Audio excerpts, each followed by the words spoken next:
Welcome to weekend business bulletin. It's your money. కేంద్ర ప్రభుత్వం ఎన్ని చర్యలు తీసుకున్నప్పటికీ పారిశ్రామికోత్పత్తి పెరగడం లేదు. వరుసగా 3 నెలల్లో కూడా పారిశ్రామికోత్పత్తి గ్రోత్ మైనస్లోనే ఉంది. మరోపక్క ప్రభుత్వ రాయితీలు దుర్వినియోగం కాకుండా ఆధార్ కార్డుతో లింక్ పెట్టేందుకు ఉద్దేశించిన ఆధార్ బిల్కు లోక్సభ ఆమోదం తెలిపింది. ఈ బిల్ అమల్లోకి వస్తే వేల కోట్ల రూపాయలు ఆదా అవుతాయని ఆర్థిక మంత్రి అరుణ్ జైట్లీ తెలిపారు. ఇక రాష్ట్రం విషయానికొస్తే వచ్చే వారంలో రాష్ట్ర బడ్జెట్ను అసెంబ్లీలో ప్రవేశపెట్టనున్నారు. ఈసారి కూడా రాష్ట్ర బడ్జెట్ 1,00,000 కోట్లకు పైగా ఉండనుంది.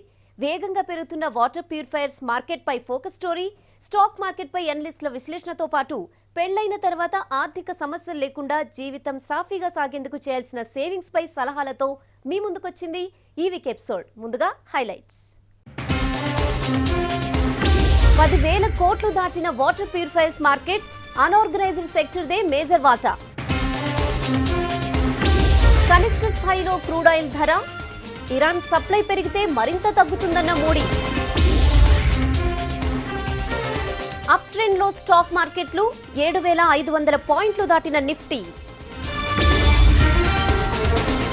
పెళ్లి తర్వాత సేవింగ్స్ కు ప్రియారిటీ, ప్లానింగ్ తప్పనిసరి అంటున్న ఫైనాన్షియల్ ప్లానర్స్. విలేజ్ నుంచి సిటీ పీపుల్ వరకు అందరిలోనూ హెల్త్ కాన్షియస్ పెరుగుతుండటంతో ప్యూరిటీ డ్రింకింగ్ వాటర్కు ఇప్పుడు అందరూ ప్రయారిటీ ఇస్తున్నారు. ఇందుకోసం ఇంట్లో చిన్నదో పెద్దదో వాటర్ ఫిల్టర్ ఉంటేనే బెటర్ అనుకుంటున్నారు. దీంతో వాటర్ ప్యూరిఫైయర్స్ పై డిమాండ్ పెరుగుతోంది. డిమాండ్కు అనుగుణంగా న్యూ టెక్నాలజీ ఫిల్టర్స్ మార్కెట్లోకి లాంచ్ చేస్తున్నాయి కంపెనీలు. వేగంగా పెరుగుతున్న వాటర్ ప్యూరిఫైయర్స్ మార్కెట్పై ఈ వారం ఫోకస్ స్టోరీ.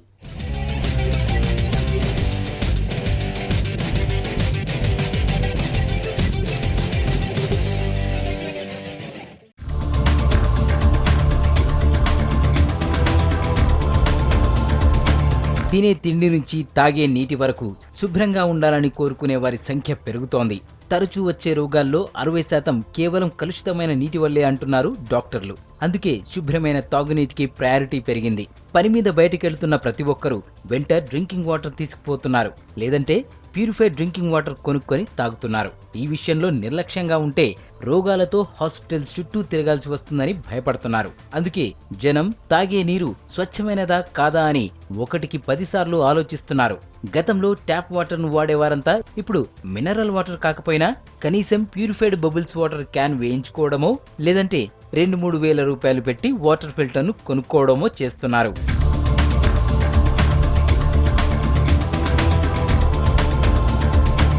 ఇక్కడ వాటర్ ప్యూరిఫైయర్ చూడాలని వచ్చాను. చాలా యాడ్స్ చూసాను, ఇంకా చాలా మంది చెప్తున్నారు ప్యూరిఫైయర్స్ కూడా బాగుంది. సో అది కొనుక్కోవాలి అనుకుంటున్నాను. So it will be best నాకు, నా ఫ్యామిలీకి. ఈ వాటర్ ప్యూరిఫైయర్ గురించి విన్నాను, అది తీసుకుందామని ఇక్కడికి వచ్చాము. ఇప్పుడు వచ్చే మంజీరా వాటర్ కానీ అంత క్లియర్గా లేవు. తర్వాత ఇది కూడా ఆల్టర్నేట్ డేస్ వస్తుంది, అది టైంకి వస్తలేదు, అది ఫిల్టర్ అయ్యి వస్తలేవు వాటర్ కూడా. సో చాలా ప్రాబ్లమాటిక్, చిల్డ్రన్స్కి చాలా ప్రాబ్లం ఉంటుంది అని చెప్పి ప్యూరిఫైయర్ గురించి వచ్చాను. బాగుంది, దీని సర్వీస్ పార్ట్ కూడా చాలా బాగుందని చెప్పారు. సో దాన్ని బట్టి దీనికోసం వచ్చాం. వాటర్ ఫిల్టర్స్ లో ఎన్నో రకాలున్నాయి. Gravity filters, UV, UF, RO UV, RO UV UF TDS ఇలా ఎన్నో రకాల వాటర్ ఫిల్టర్లు మార్కెట్లోకి వచ్చాయి. కాస్త ధర తక్కువగా ఉండే అల్ట్రా వైలెట్ వాటర్ ఫిల్టర్స్ ను middle class, lower class peoples వాడుతున్నారు. రివర్స్ ఆస్మోసిస్ టెక్నాలజీతో పనిచేసే వాటర్ ఫిల్టర్ల ధర ఎక్కువగా ఉండడంతో అబో మిడిల్, హై క్లాస్ వారు యూజ్ చేస్తున్నారు. మార్కెట్లో దొరుకుతున్న RO వాటర్ ఫిల్టర్స్ ధర కెపాసిటీని బట్టి 9,000 నుంచి 25,000 వరకు ఉన్నాయి. ఇప్పుడు RO వాటర్ ఫిల్టర్స్ కు డిమాండ్ ఎక్కువగా ఉంది. అయితే భవిష్యత్తులో యూవీ, యూఎఫ్ ఫిల్టర్స్ కు డిమాండ్ పెరిగే అవకాశం ఉందంటున్నారు ఆ రంగ నిపుణులు. RO plus UV, RO plus UV plus UF with TDS control. So everything is going to be added from stage by stage. Every stage ki 1,000 rupees or 1,500 rupees difference వస్తుంది. ఎందుకంటే we add more stages, the costing also goes up. Our last product is up to 15,000 rupees, which is a 7-stage purification. ఈ same products కెంట్లో కానీ, ఆక్వాగార్డ్లో కానీ, లేకపోతే హిందుస్థాన్ యూనిలివర్లో కానీ they would be costing around 18,000 rupees. But ours is we give the same quality and the same service but for a cheaper price. Water purifier industry విలువ 2011లో 2,000 కోట్లుంటే గత సంవత్సరం నాటికి 7,000 కోట్ల రూపాయలకు చేరింది. ఈ ఏడాది ఇది 10,000 కోట్ల రూపాయలను దాటనుందని మార్కెట్ వర్గాల అంచనా. ప్రతి ఏటా వాటర్ ప్యూరిఫైయర్స్ మార్కెట్ 25 నుంచి 30% పైగానే పెరుగుతున్నట్లు గణాంకాలు చెబుతున్నాయి. వాటర్ ప్యూరిఫైయర్ ఇండస్ట్రీ గ్రోత్ బాగుండడంతో కంపెనీలు కూడా టెక్నాలజీని జోడిస్తూ కొత్త మోడల్స్ ను మార్కెట్లోకి లాంచ్ చేస్తున్నాయి.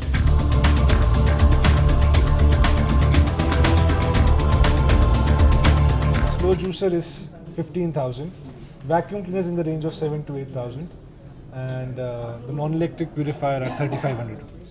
అయితే వాటర్ ప్యూరిఫైయర్ ఇండస్ట్రీలో ఎక్కువగా ఆర్గనైజ్డ్ సెక్టార్ వాటా 30% ఉండగా అన్ఆర్గనైజ్డ్ సెక్టార్ వాటా 70%గా ఉంది. ప్యూరిఫైడ్ వాటర్ అంటూ 20 లీటర్ల క్యాన్ను ఆఫీసుల నుంచి ఇంటి వరకు అమ్ముతున్నారు. ఇలా సప్లై చేస్తున్న వాటర్ను శుద్ధి చేసే మిషనరీ అంతా కూడా సాధారణమైందే అంటున్నారు మార్కెట్ ఎక్స్పర్ట్స్. ప్యూరిఫైడ్ వాటర్ తయారీ యూనిట్ల ఏర్పాటులో క్వాలిటీ ఎక్విప్మెంట్ ధర 4 లక్షలుంటే సాధారణ మిషనరీ 50,000కే దొరుకుతోంది. దీంతో నీటి వ్యాపారంపై సంపాదించాలనుకునేవారు తక్కువ రేటు ఉండే మిషనరీ వైపు మొగ్గు చూపుతున్నారు. దీంతో తక్కువ పెట్టుబడితో ఎక్కువ లాభాలను పొందుతున్నాయి అన్ఆర్గనైజ్డ్ కంపెనీస్. అయితే ఫ్యూచర్ మాత్రం బ్రాండెడ్ కంపెనీలదే అంటున్నారు వాటర్ ప్యూరిఫైయర్ మ్యానుఫ్యాక్చరర్స్ కంపెనీలు. ఇదిగా ఉంది. ఈ పరిశ్రమ వృద్ధి బాగుండడంతో ఎన్నో కంపెనీలు ఈ రంగం వైపు అడుగులు వేస్తున్నాయి. Kent, Hindustan Unilever, LG, Aquaguard, Whirlpool, Panasonic, Shreshth ఇలా చాలా కంపెనీలు కొత్త మోడల్స్ తో మార్కెట్ ను ముంచెత్తుతున్నాయి. సో వాళ్ళకి ఏంటంటే ఒకటేమో క్వాలిటీ ఆఫ్ డ్రింకింగ్ వాటర్ ఒకటి, రెండవది ఏంటంటే definitely this water will be safe water. Luxury నుంచి మేము ఎసెన్షియల్ ప్రోడక్ట్ తీసుకొచ్చాము. తర్వాత ఏంటంటే మోస్ట్ ఇంపార్టెంట్ థింగ్ అంటే అఫోర్డబిలిటీ, వెరీ అఫోర్డబిలిటీ. 20 లీటర్ల నీళ్లు 5 రూపాయలకి క్యాన్ వస్తుంది. So everybody is very happy and very much affordable nowadays. ప్రజల హెల్త్ కాన్షియస్ ను ఎన్కాష్ చేసుకునేందుకు ప్యూరిఫైడ్ వాటర్ తయారీ కంపెనీలు పుట్టగొడుగుల్లా పుట్టుకొస్తున్నాయి. పట్టణాల నుంచి గ్రామాల వరకు చేరుకున్న ఈ బిజినెస్ క్యాన్ల నుంచి ఏకంగా ట్యాంకర్లతో వచ్చి సప్లై చేస్తున్నారు. అయితే వీరు సప్లై చేస్తున్న నీటి నాణ్యతపై నియంత్రణ బాధ్యత ఎవరిదన్నది ఇప్పటికీ కన్ఫ్యూజన్ గా ఉంది. ఆరోగ్యాన్ని పరిరక్షించుకునేందుకు డబ్బులు పెట్టుకొని తాగుతున్న నీరే అనారోగ్యం బారిన పడేస్తోంది.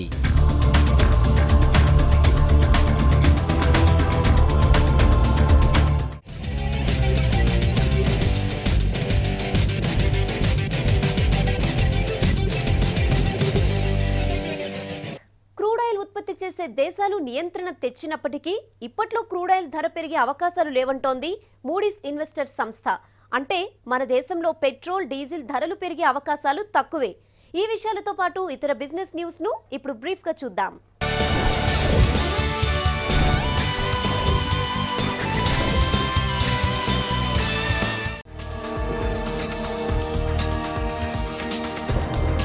అంతర్జాతీయంగా ముడి చమురు, గ్యాస్ ధరలు కనిష్ట స్థాయిల్లోనే కొనసాగవచ్చని మూడీస్ ఇన్వెస్టర్స్ సర్వీస్ తెలిపింది. ఇతర ప్రాంతాల నుంచి సరఫరా తగ్గినా, ఒకవేళ ఇరాన్ నుంచి ఉత్పత్తి మెరుగ్గా ఉంటే బ్యారెల్ ధర $25 కూడా పతనం కావచ్చని మూడీస్ తన అంచనాలను ప్రకటించింది. 2014 జూన్లో మొదలైన చమురు ధరల పతనం ప్రస్తుతం 10 ఏళ్ల కనిష్ట స్థాయికి పడిపోయింది. ఇప్పటికే మార్కెట్లో పేరుకుపోయిన చమురు, గ్యాస్ నిల్వల వినియోగం మెల్లగా పెరుగుతున్నా క్రూడ్ ఆయిల్ రేట్లు మరికొన్నాళ్ల పాటు కనిష్ట స్థాయిల్లోనే కొనసాగవచ్చని మూడీస్ తెలిపింది. 2016లో చమురు ధరలు బ్యారెల్కు $33 స్థాయిలోనే ఉండొచ్చని, వచ్చే ఏడాది $38లకు, అటుపైన 2018లో $43లకు చేరొచ్చని అంచనా. ఇక ఈ ఏడాది అమెరికా హెన్రీ హబ్ సహజ వాయువు రేటు యూనిట్కు సగటున $2.25గా ఉండొచ్చని, వచ్చే ఏడాది $2.50లకు, 2018లో $2.75లకు చేరొచ్చని మూడీస్ అంచనా వేసింది. మరోవైపు చమురు, గ్యాస్ రేట్లకు కొన్ని ప్రతికూలాంశాలు కూడా ఉన్నాయని మూడీస్ తెలిపింది. ఒకవేళ ఇరాన్ నుంచి సరఫరా పెరిగితే చమురు రేటు $25లకు, గ్యాస్ ధర యూనిట్కు $1.75లకు పడిపోయే అవకాశాలున్నాయంటోంది మూడీస్.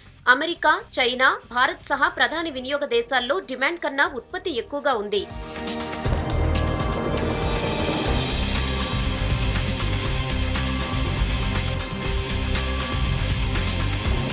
కింగ్ఫిషర్ అధినేత విజయ్ మాల్యాకు సుప్రీంకోర్టు బుధవారం నోటీసులు జారీ చేసింది. మాల్యా పాస్పోర్ట్ను స్వాధీనం చేసుకోవాలంటూ స్టేట్ బ్యాంక్ ఆఫ్ ఇండియా నేతృత్వంలోని 17 బ్యాంకుల కన్సార్టియం సుప్రీంకోర్టులో పిటిషన్ దాఖలు చేసింది.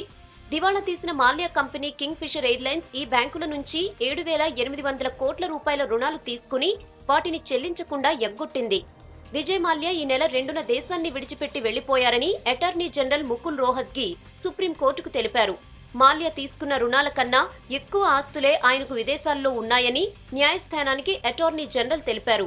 బ్యాంకుల విజ్ఞప్తి మేరకు సుప్రీంకోర్టు మాల్యాకు నోటీసులు జారీ చేసేందుకు అనుమతిచ్చింది. రాజ్యసభకు చెందిన అతని అధికారిక ఈమెయిల్ ఐడి, లండన్లోని భారత హైకమిషన్, అతని న్యాయవాదుల ద్వారా ఈ నోటీసులు పంపనున్నారు.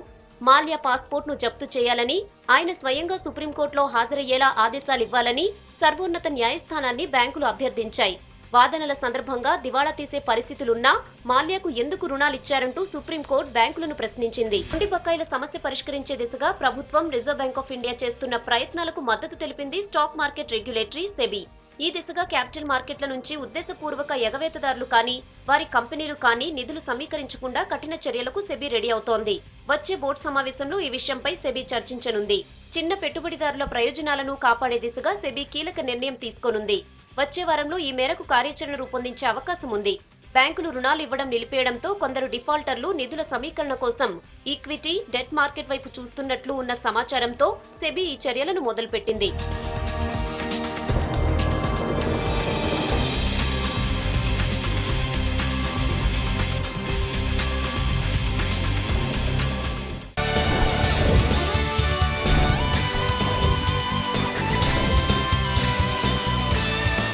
స్టాక్ మార్కెట్లు అప్ ట్రెండ్ లోనే ఉన్నాయి. నిఫ్టీ కీలకమైన 7,500 పాయింట్ల పైన క్లోజ్ అయింది.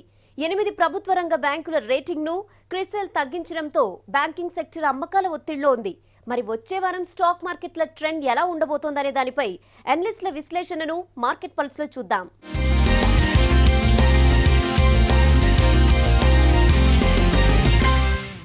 $7,450 దగ్గర నిఫ్టీకి స్ట్రాంగ్ సపోర్ట్ లెవెల్స్ కనిపిస్తున్నాయి. కానీ ఈ వారమంతా మార్కెట్లో కనుక గమనిస్తే ఆ 7,450 దగ్గర సపోర్ట్ అన్నటువంటిది స్ట్రాంగ్గా ఉంది. మార్కెట్లో జాతీయంగా కానీ అంతర్జాతీయంగా కానీ పెద్దగా ఉత్సాహభరితమైనటువంటి ట్రిగ్గర్స్ అంటూ ఏమీ లేవు. కేవలము క్రూడ్ మాత్రము $40 కంటే ఎక్కువ అలా ఉంది.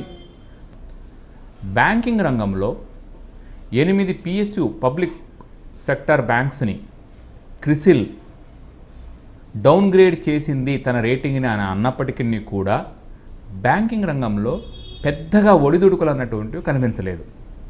బహుశా ఆ 8 బ్యాంకులు మినహా మిగతా బ్యాంకులు కొనుక్కోవచ్చా అన్నటువంటి ఊహతో కానీ, లేకపోతే private banks public sector banks కంటే మంచివి అని ప్రైవేట్ బ్యాంకింగ్లో కొంచెం భయం కనిపించడం కానీ జరిగింది తప్పనిచ్చి దానిలో పెద్ద ఒడిదుడుకులు కనిపించడం లేదు.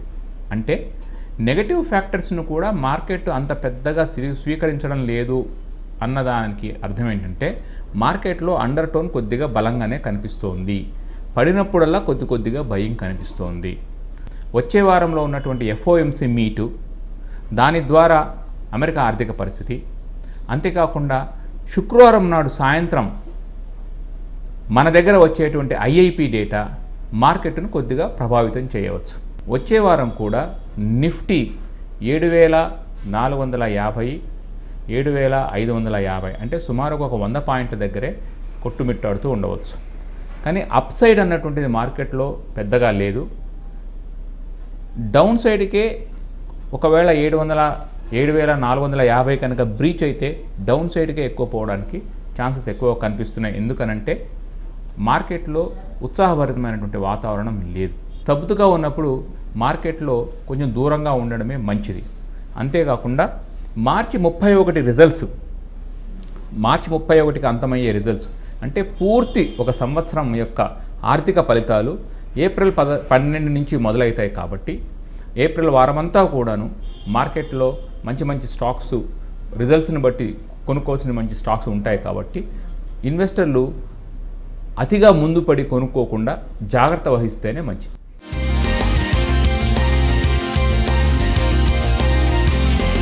ఇద్దరిని ఒకటి చేసి ఒకరి కోసం ఒకరు జీవించేలా చేసేదే పెళ్లి. పెళ్లి నాటి ప్రమాణాలు పంచుకున్నట్లే ఆర్థిక అవసరాలను కూడా పంచుకుంటేనే జీవితం ఒడిదుడుకులు లేకుండా సాగుతుంది. ఇందుకోసం ఇద్దరూ ప్లాన్ చేసుకోవాలి. పెళ్లైన కొత్తలో ఆదాయం, ఖర్చులపై, భవిష్యత్తు అవసరాలను కూడా దృష్టిలో పెట్టుకుని ఆర్థిక బాధ్యతలను ఇద్దరూ పంచుకోవాలి. అదేలాగో ఈ వారం వెల్త్ మేనేజ్మెంట్లో తెలుసుకుందాం.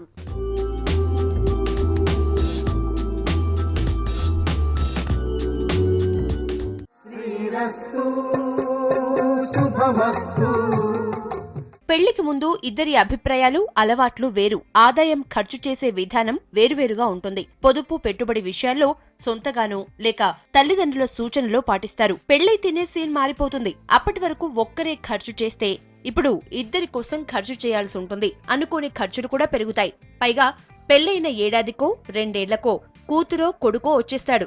వీటన్నింటినీ దృష్టిలో పెట్టుకుని సరైన ఫైనాన్షియల్ ప్లానింగ్ చేసుకోలేకపోతే సంపాదన వృధా ఖర్చులకు పెట్టాల్సి ఉంటుంది. భవిష్యత్తు అవసరాల దృష్ట్యా పెట్టుకున్న లక్ష్యాలను వాయిదా వేసుకోవాల్సి వస్తుంది. పెళ్లైన తరువాత సాధ్యమైనంత తొందరగా మ్యారేజ్ అయినట్లు రిజిస్ట్రేషన్ చేయించుకోవాలి. విదేశాలకు వెళ్లాలనుకున్నా పెట్టుబడులు, ఆస్తులకు, వారసత్వానికి సంబంధించి ఎలాంటి వివాదాలు రాకుండా ఉంటాయి. ఒకరి పేరు మీద మరొకరు పవర్ ఆఫ్ అటార్నీ కూడా తీసుకోవచ్చు. దీనివల్ల ఆర్థికపరమైన విషయాల్లో నిర్వహణ సులభమవుతుంది. వివాహానికంటే ముందు ఇద్దరి ఆదాయాలు, బ్యాంక్ అకౌంట్లు వేరువేరుగా ఉంటాయి. పెళ్లి తర్వాత వీటిని కలపాలా వద్దా అనే దానిపై చాలా మంది సందిగ్ధంలో పడిపోతారు. దీనిపై ఖచ్చితంగా ఇలా చేయాలనే రూలేమీ లేదు. అయితే వీటి గురించి భార్యాభర్తలిద్దరూ తెలుసుకోవటంతో పాటు ఎవరి సంపాదన ఎంత, ఎలా ఖర్చు చేయాలి, ఎంత మేర సేవింగ్ చేయాలి, ఇంటి అవసరాల కోసం ఎవరి ఆదాయాన్ని కేటాయించాలి అనేది ఇద్దరూ కలిసి నిర్ణయించుకోవాలి.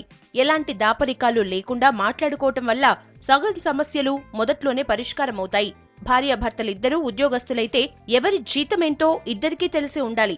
అలా కాకుండా ఇద్దరిలో ఒకరే ఉద్యోగం చేస్తున్నా కూడా మరొకరికి సంపాదన ఎంతో తెలియడం మరింత ముఖ్యం. ఇద్దరిలో మనీ మేనేజ్మెంట్ పై ఎవరికి ఎక్కువగా ఆసక్తి ఉంటుందో వారే ఆ బాధ్యతను తీసుకోవాలి. అయితే ఎప్పటికప్పుడు ఆదాయం, ఖర్చుల గురించి జీవిత భాగస్వామికి చెప్పాలి. అనుకోని కష్టాలు వస్తే అప్పుడు ఒకరిని మరొకరు నిందించుకునేది తప్పుతుంది. సొంతిల్లు, హనీమూన్, ఇలా కొత్తగా పెళ్లి చేసుకునే వారికి చాలా కోరికలుంటాయి. ఈ కోరికల్ని తీర్చుకోవాలంటే ఇద్దరూ కలిసి ఓ నిర్ణయానికి రావాలి. ఆ కలల్ని నిజం చేసుకోవాలంటే వాటికయ్యే ఖర్చెంతో ముందుగానే ప్లాన్ చేసుకుని అందుకనుగుణంగా డబ్బును సమకూర్చుకోవాలి.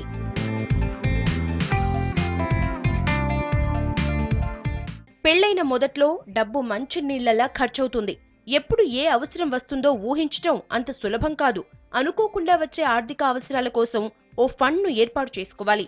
6 నెలలకు సరిపోయే సొమ్మును ఈ ఫండ్లో జమ చేయాలి. ఈ డబ్బును సులభంగా తీసుకునే విధంగా బ్యాంక్ సేవింగ్ ఖాతాలోనూ, లిక్విడ్ ఫండ్స్లోనూ సేవింగ్ చేయాలి. ఉద్యోగ భద్రత కూడా అంతంత మాత్రమే. అనుకోని పరిస్థితుల్లో ఉద్యోగం మానేయాల్సి వస్తే కొత్త ఉద్యోగం వెతుక్కునే వరకు కొంత సమయం పట్టొచ్చు. ఈలోపు వచ్చే ఖర్చుల్ని అధిగమించాలంటే కొన్ని త్యాగాలు చేయాల్సి ఉంటుంది. ఒకరి జీతంపైనే కుటుంబాన్ని నెట్టుకురావాల్సి ఉంటుంది. ఇలాంటి సమయాల్లో ముందుగా ఏర్పాటు చేసుకున్న ఫండ్ నుంచి కొద్ది కొద్దిగా డబ్బును అవసరాలకు వాడుకోవాలి. వస్తున్న ఆదాయం ఎంత, అవుతున్న ఖర్చెంత అనే దానిపై ఖచ్చితమైన అవగాహన ఇద్దరికీ ఉండాలి. వీటిని ఎప్పటికప్పుడు నోట్ చేసుకోవాలి. ఇలా నోట్ చేసుకోవడం వల్ల వృధా ఖర్చులను తగ్గించుకునే వీలుంటుంది.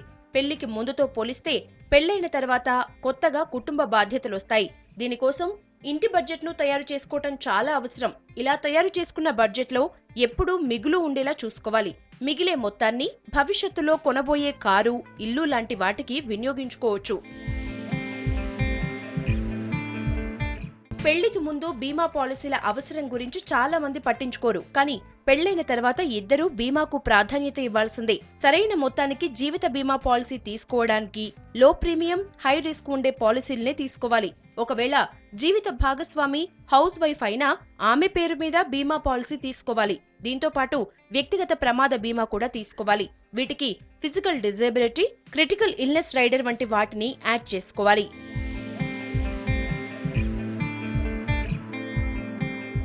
సొంతగా ఇల్లు ఉండాలని అందరూ కోరుకుంటారు. ఈ రోజుల్లో హైదరాబాద్ లాంటి నగరంలో ఓ ఫ్లాట్ కొనుక్కోవాలంటే కనీసం 40 లక్షలు కావాలి.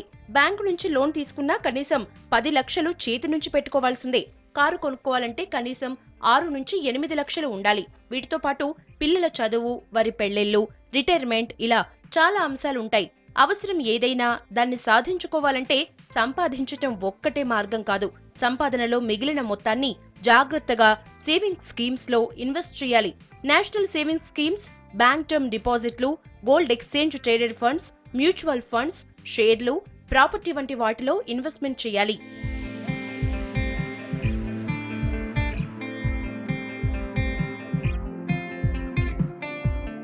జీవితం ఎప్పుడూ ఒకేలా సాగిపోతుంది అనుకోవటం పొరపాటే. పెళ్లైన కొత్తలో ఉండే అవసరాలు, బాధ్యతలు వయసుకు అనుగుణంగా మారిపోతూ ఉంటాయి. ఉద్యోగంలో మార్పు, పెరిగే ఖర్చులు, ఇలా ప్రతి స్టేజ్లో మీ ఫైనాన్షియల్ ప్లాన్ మారుతూ ఉండాలి. మీ అవసరాలకు అనుగుణంగా ప్రణాళిక సిద్ధం చేసుకోవడంలో సమస్యలొస్తే సర్టిఫైడ్ ఫైనాన్షియల్ ప్లానర్ ని సంప్రదించడం బెటర్. ఎక్కడ ఇన్వెస్ట్ చేయాలి, మొత్తం ఫైనాన్షియల్ ప్లాన్ ఎలా ఉండాలో వాళ్ళు సలహా ఇస్తారు. ఇది వీలు కాకపోతే ఫైనాన్షియల్ ప్లానింగ్ పై ఎన్నో వెబ్సైట్స్ అందుబాటులోకి వచ్చాయి. వీటి నుంచి మీకు అవసరమైన సమాచారం తీసుకుని మీ పర్సనల్ ఫైనాన్స్ ను పక్కాగా ప్లాన్ చేసుకోవాలి.